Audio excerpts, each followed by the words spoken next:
Alright, hello everyone, this is King. I am back with another Let's Play. Again, this is my first Let's Play. I believe I've done a very well job on my first episode. It was an hour and 30 minutes at least, either that on average. I haven't done the post-editing yet, but when I do, the goal is to have it be that long. I am not looking forward to the rendering of it, so that's why I'm kind of pushing it to the side. But I was very content with the first episode, and I am looking forward to doing more videos. This will be the second one, and if you like the first one, it was very slow at the beginning, as I was trying to get used to my role and then the gameplay itself. But as the episode progressed at the latter half, I think I did very well, and I was very proud of myself. In this video, we are going to be talking to all of the townspeople. We're going to get as much dialogue in as possible, and the order of the content, or at least the priority, would be talking to townspeople, looking through inventory and stats, exploring, and then main story. And I will definitely try to segment the videos in that order. I will also leave footnotes, that way it's easier for you to traverse the video. And if it has, if you're not really looking forward, or you're not wanting to do the explorations, or you're not wanting to talk to all of the townspeople, you can definitely just skip to the next video, and that's really the main purpose of it. It's for easier for the users to traverse, and that's my overall goal. I will also be reviewing the expansion pass. I did purchase the expansion pass for this game, so I will be taking a look at it. I didn't want to do that in the first episode because I was afraid of potential spoilers, but I did review it before starting up this video, and there's nothing really. There's no real spoilers here. It's just a bunch of cosmetic stuff, items, and no pawn coins, which is very useful, and from what I understood. So I highly recommend it. I don't regret purchasing it. And if you're considering it, in my experience with like Xenoblade 2s, they always have vague item lines, like saying, hey, new stories, new items and stuff, but it's so good. It makes the game a lot more easier. What we're going to do first is probably go over the expansion pass, because I feel like that's probably what most people want to see anyways. So we're going to do that, and then we're going to go start off and talk to everybody. Again, these episodes will only be like 30 minutes. I did waste like 3 minutes of your time during the intro, but it will get better as we progress in our tenureship of commentary and content creation. So hopefully you can bear with me and stick it through. Alright. Here we go. So expendable items is just going to be the no pawn coins, gold and silver. Gold seems to be really where it's at, and the silver being a times 30 is just amazing. Can I receive this? Here we go. What is, oh, I can, okay, this is basically everything. Okay, so the three things were the no pawn coins, and then just accessories, and then clothing. That's all that was. So I guess you can just receive all. Nice. Let's go review. Can we review it? Yeah, we can review it here. Nice. So the Iron Temple Guard boosts maximum HP by 25%. That sounds great, just not now with HP being so low. Like 25% of 1,000 is only 250. I think there's other things that give you more than that. So maybe not right now, but it definitely is a good item. Boost healing by 25%. I don't know the ratio of healing. Plus, I don't think there's any accessories that provide additional healing. I know gems might, but not accessories, so this is definitely a good accessory. Definitely has more value than the Iron Temple Guards. Maybe that just, it reflects the rarity. Oh, it's the rarity of it, so this is rare. Nice. This is, no, this is legendary, this is rare. Okay. And these are all legendaries. Silver Belt. Boost attack by 25%.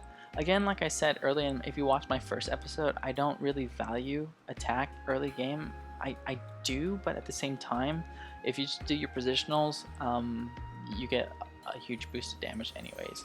And I mean, attack is good, because on average we're doing 100 for a non-critical positional. It's a non-positional arts, which is 100, so that'll be 125.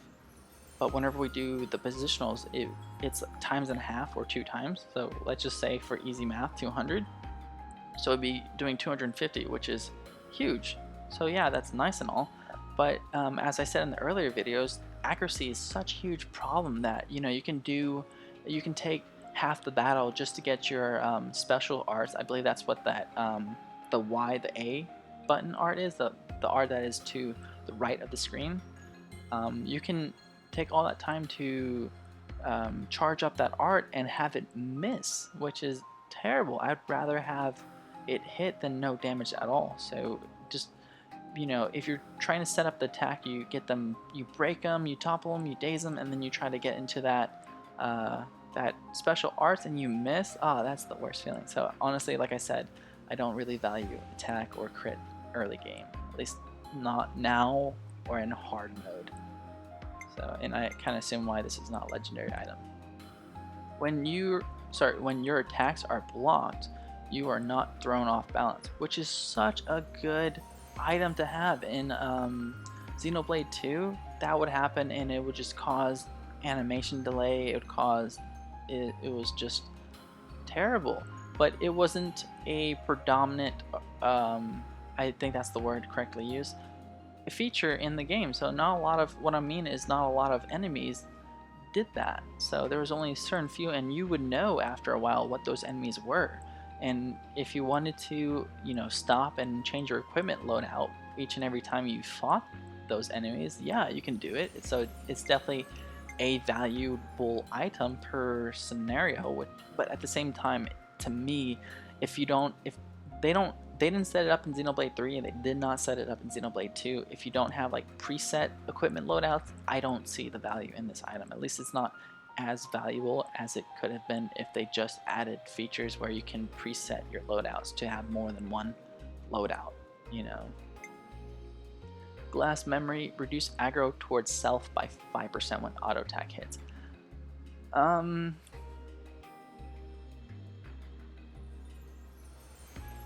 I guess. I don't know. I guess in this game, in Xenoblade 2, this would have been really good because aggro was such a huge issue.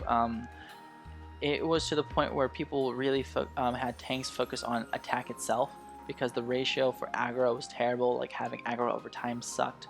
Having aggro boosting equipment sucked. It's just the formula for attack would have been much higher in terms of aggro generation over the actual aggro generating equipment. So you would have a better time maintaining aggro having higher attack versus equipment that boosts your aggro retention.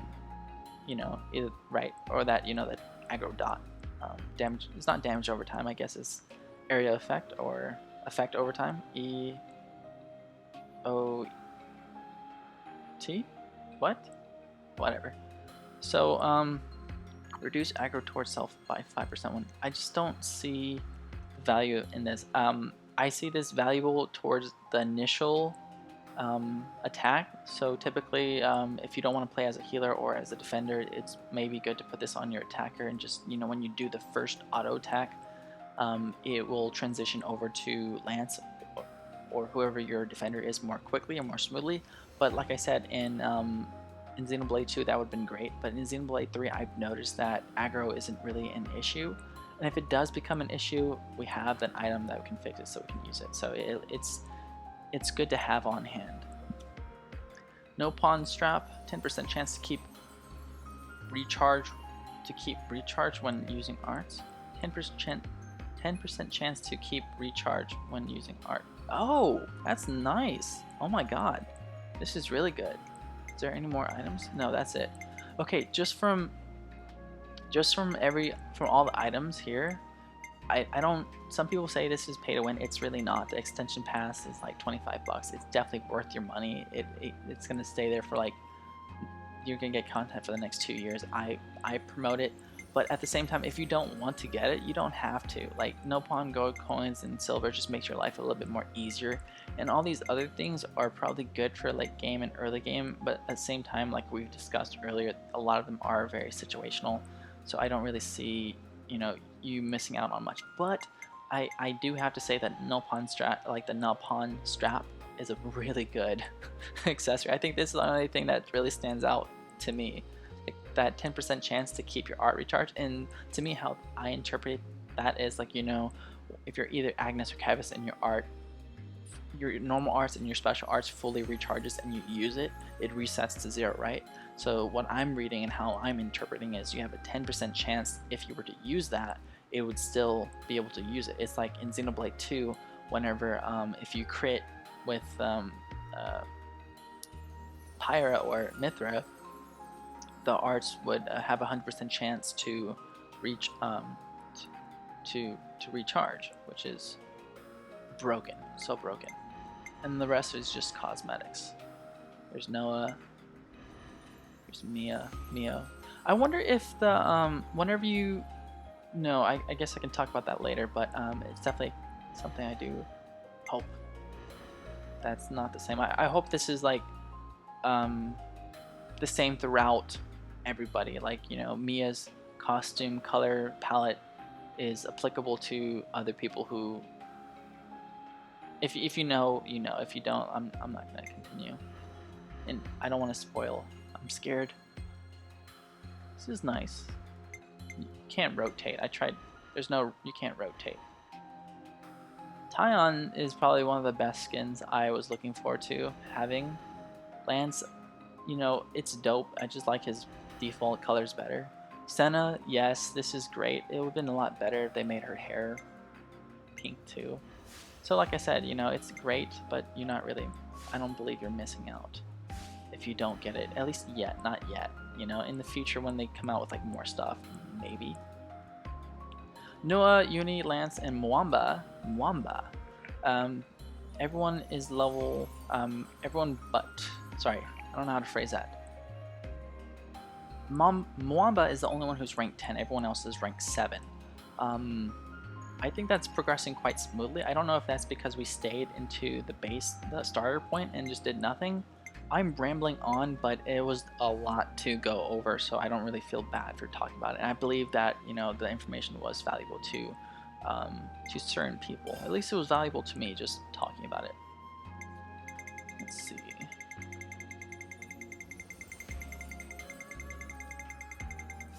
Let's go to items and go to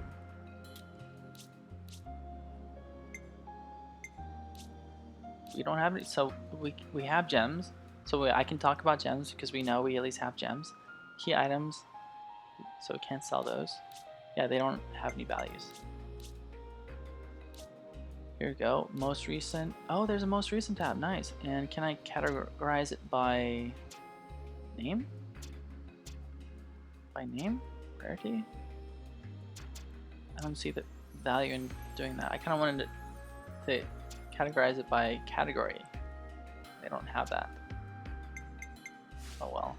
Maybe they do have that. Maybe I'm just not paying attention. So this is collectibles. Accessories. I want collectibles, but I want to categorize it for stuff that has like, this symbol, right? Are they all common? Are they all common? What if I do rarity? Then just go straight to common.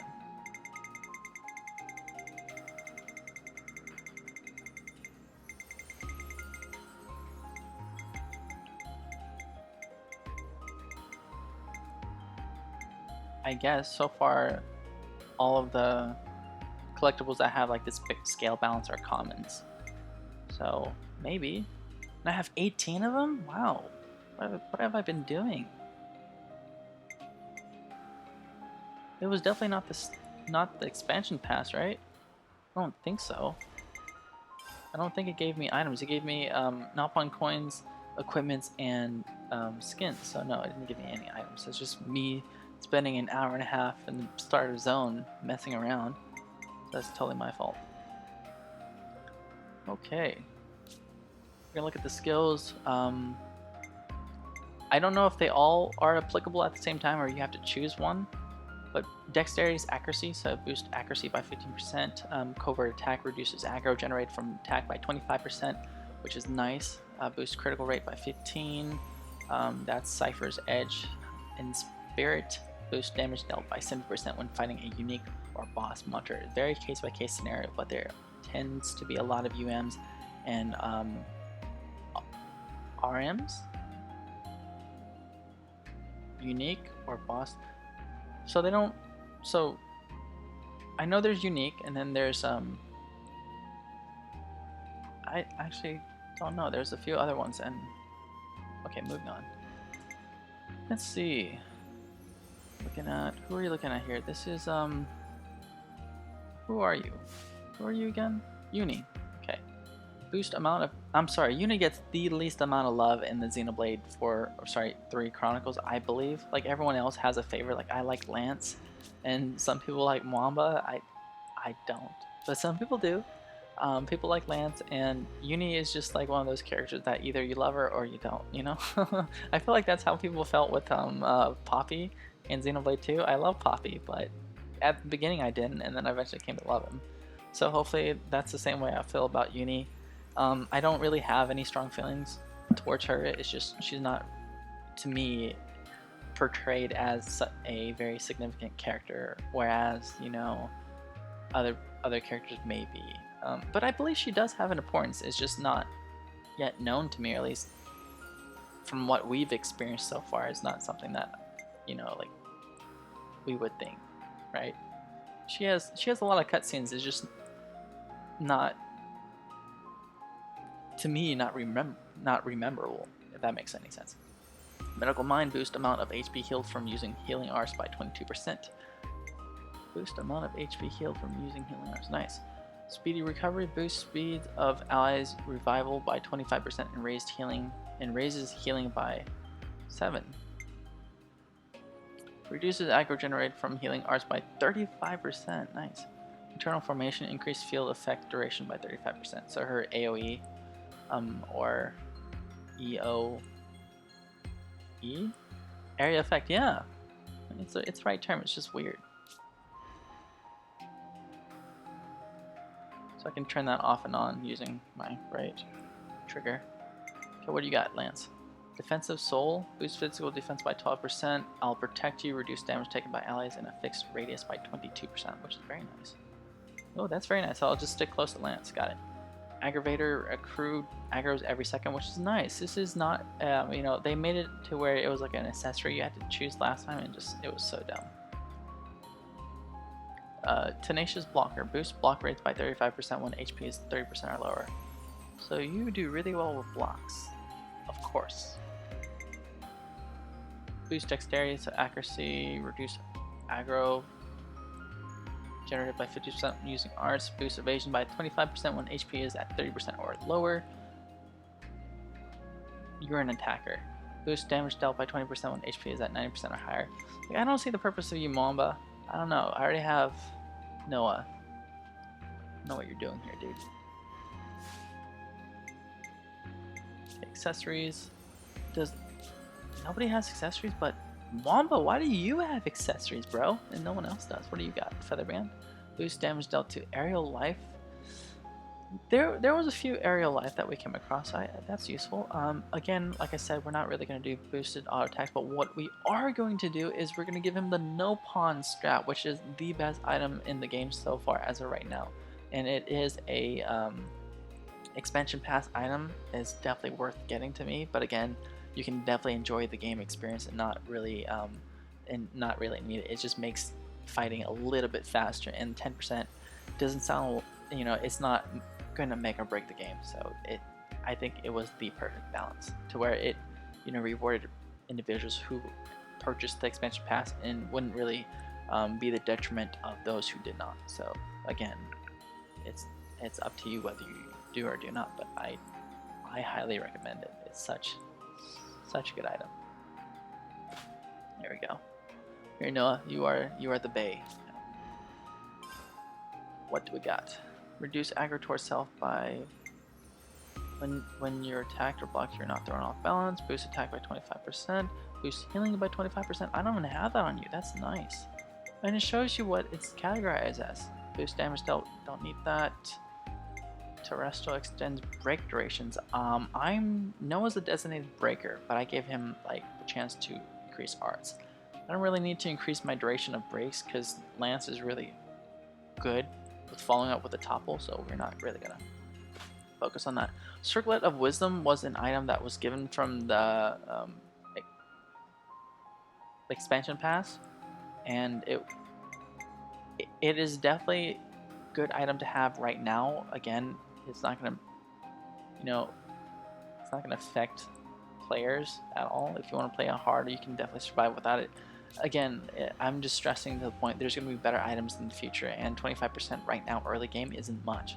Like if she's healing for 10, 25% of that is what? 2.5? You're going to heal for 12.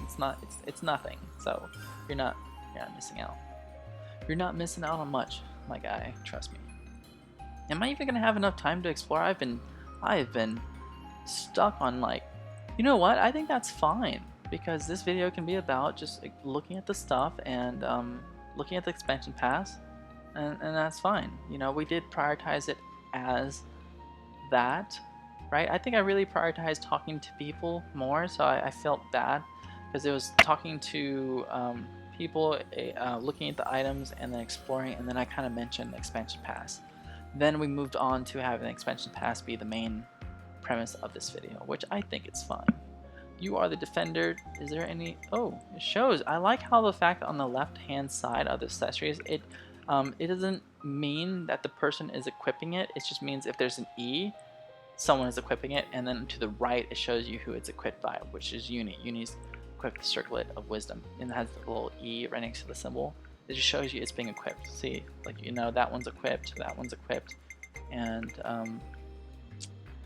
I don't know why it doesn't show Mwamba's accessory being equipped, or like Mwamba having anything equipped. We know he has something equipped. I just don't know why. But the fact that little symbol with the shield, it shows you that it's catered towards his class, which is something I like. It's an added and nice low quality of life feature add, and I like it.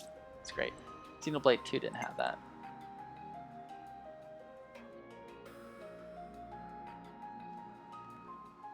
Okay. Oh, I can't change Mwamba's accessories? What? Wow. Okay. Guess you're not... Okay. Can't do anything with Mwamba. It's not really customizable. That sucks. Okay, everyone got good items. So the expansion pass really just gave you a bunch of items that are like good to give your characters at the beginning. I mean, it does help them, but as we discussed earlier, like doing the math, it's not by a lot, It's just, again, either makes enemies die a little bit faster, healing a little bit more easier. So it's not make or break, not at all. Okay, we are actually coming up at the end of the video here. I think I'm actually just going to end this episode here at that, and just have the next episode be for exploration, because I took so long. It's not something I intended to do, but I had a lot to say, and I believe it was valuable information. Those people who haven't, terrible.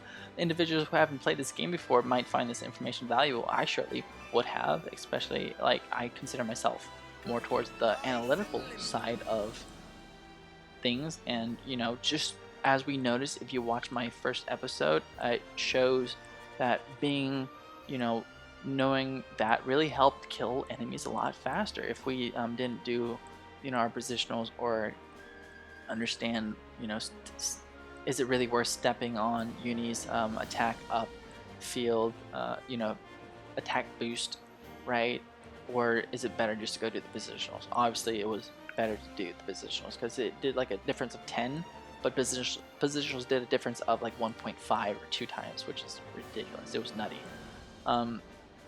Again, like I said, I did I did enjoy it, and I do believe that it was valuable. So this, I don't think I wasted my time. I just had a lot to say, and I'm so excited to play this game.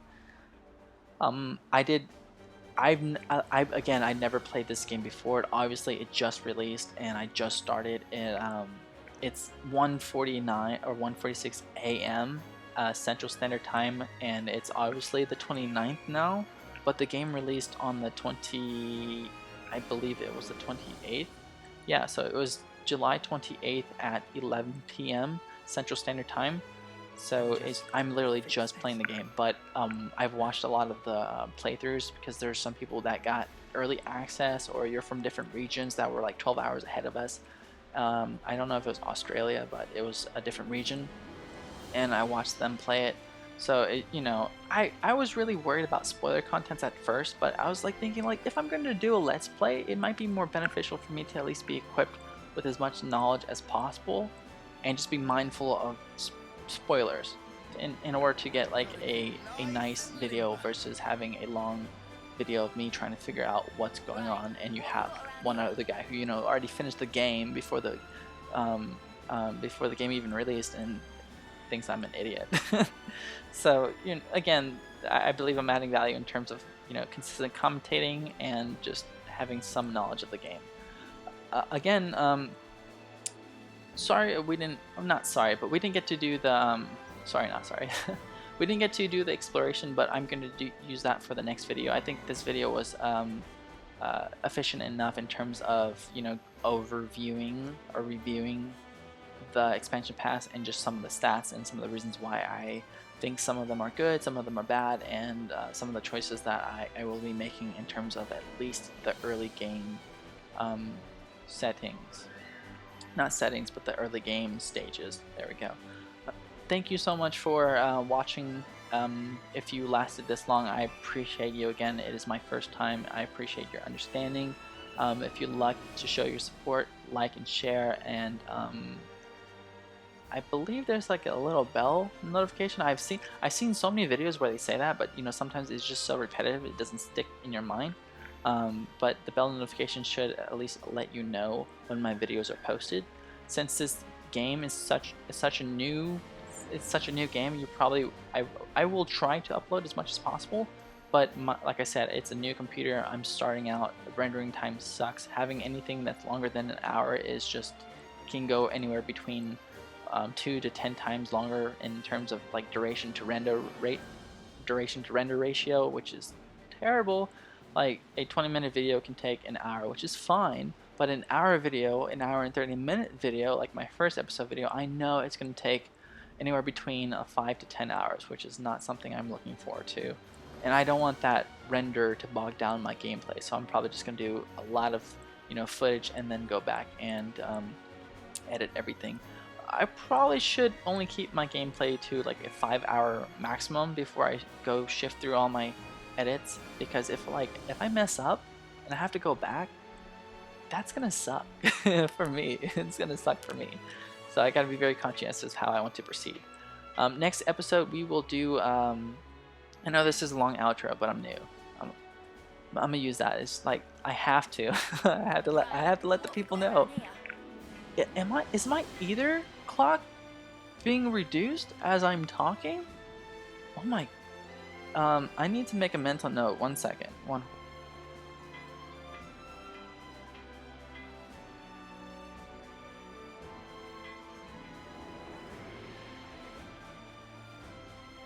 Hold that. Yeah, I need to. Sorry, I need to make a note of that. I don't know if I've been wasting my flame clock or life clock. I think it's called a life clock. It's something, but it's now at 50%, which I know for a fact it wasn't earlier. Am I tripping? Let me pause. Let me do this. That way, I'm not missing anything. Dang, that sucks. I don't know how long I've been wasting that. Anyways, the next video will be about, again, like what this video was, this episode was intended for. It's going to be about talking to the residents and exploring, and if we can, probably pursue main story quest. From my experience already, in terms of like content in duration. I think 20 minutes to 30 minutes, I can only squeeze like one thing. So if I'm doing exploring, it's going to take the full 30 minutes instead of, you know, we're going to do this and that and that, and we're going to get so much done. It's like that time when you have a list and you're going to say you're going to get all this done today and you only get like a fraction of it done. I think that's what I'm experiencing right now. Anyways, again, thank you so much for watching.